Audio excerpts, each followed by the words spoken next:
এবার তোমাদের সাথে যে রেসিপিটা আমি শেয়ার করছি আজকে সেটা হলো বটবটি দিয়ে আলু দিয়ে একটা সুন্দর রেসিপি তরকারি, হেভি হেলদি খাবার। বিনস হলো খুব হেলদি, বটবটিও হেলদি। এইসব দিয়ে তরকারি করলে কিন্তু সব বাচ্চারাই ভালোবাসে খেতে। এইটাকে কিন্তু একদম তোমরা ঝাল কম, একটু মিষ্টি মিষ্টি নুন নুন করে করবে, দেখবে বাচ্চারা খুব মজাদার আনন্দ করে এটাকে খাবে।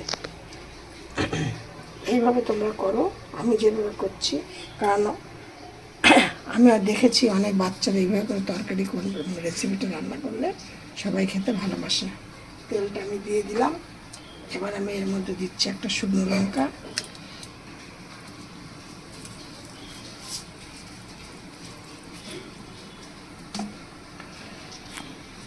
এবার দিয়ে দিলাম কালো জিরে।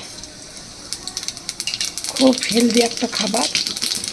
যেসব বাচ্চারা কিনো সবজি মজি খেতে না চায় তারা কিন্তু দেখবে এই বটবটি, ডাক্তাররা বলে আবার বিনস, বটবটি এইসব সব দিয়ে সবজি রান্না করে ওদের খাওয়াতে বলে।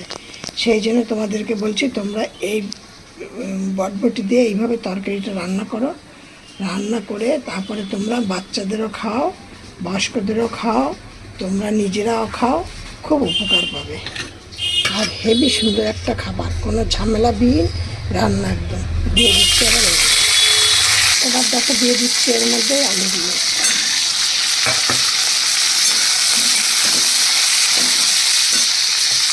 এবার আমি এর মধ্যে একে একে সব জিনিস দিয়ে দেবো।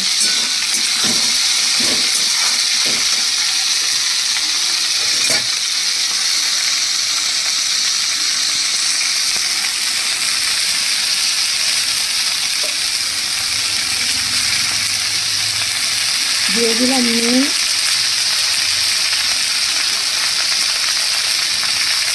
দিয়ে দিলাম হলুদ,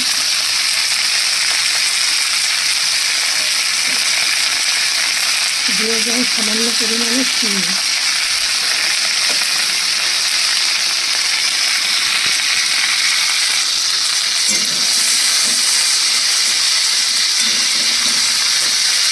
এর মধ্যে আমি সামান্য করে দেবো একটু আদা জিরে পেস্ট করে।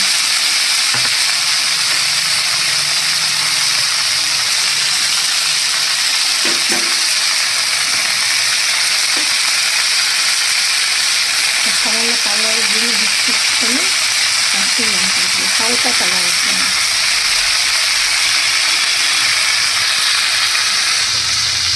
এটা কিন্তু আগে মিষ্টি মিষ্টি নাহলে বাচ্চারা খেতে পারবে না, তাই।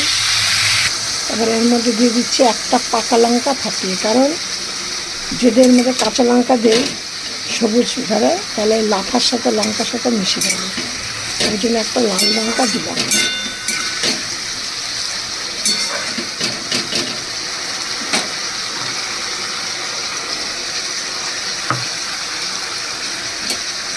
এবার এর মধ্যে আমার সব কিছু দেওয়া হয়ে গেছে।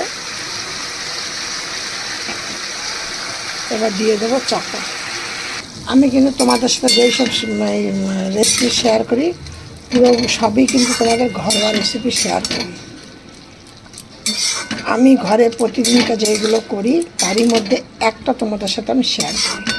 যেমন আগে ধরো পনির, আলু, পটলের তরকারি হয়েছে, আমি পরপর অনেক কদিন তোমাদের সাথে শেয়ার করেছি, আজকে তোমাদের সাথে শেয়ার করলাম না। কচু আলুর তরকারি হয়েছে, সেইগুলো কচুর তরকারি, আলু না, সেইগুলো করেছি, ভিডিও শেয়ার করবো কিনা বলতে পারছি না। আবার এইটা কোনো দিন তোমাদের সাথে আজকে শেয়ার করিনি। এবার এর মধ্যে আমি কিছুটা দেবো গোটা পোস্ত দিয়ে নে। আবার চালটা দিয়ে ডাল হয়েছে আর আলু বড়া হয়েছে।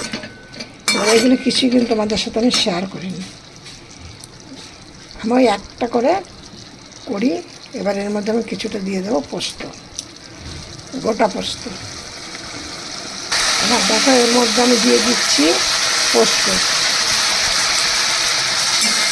একদম গোটা পোস্ত দিয়ে এইভাবে করে তোমরা করে দেখো, দারুণ খাবার।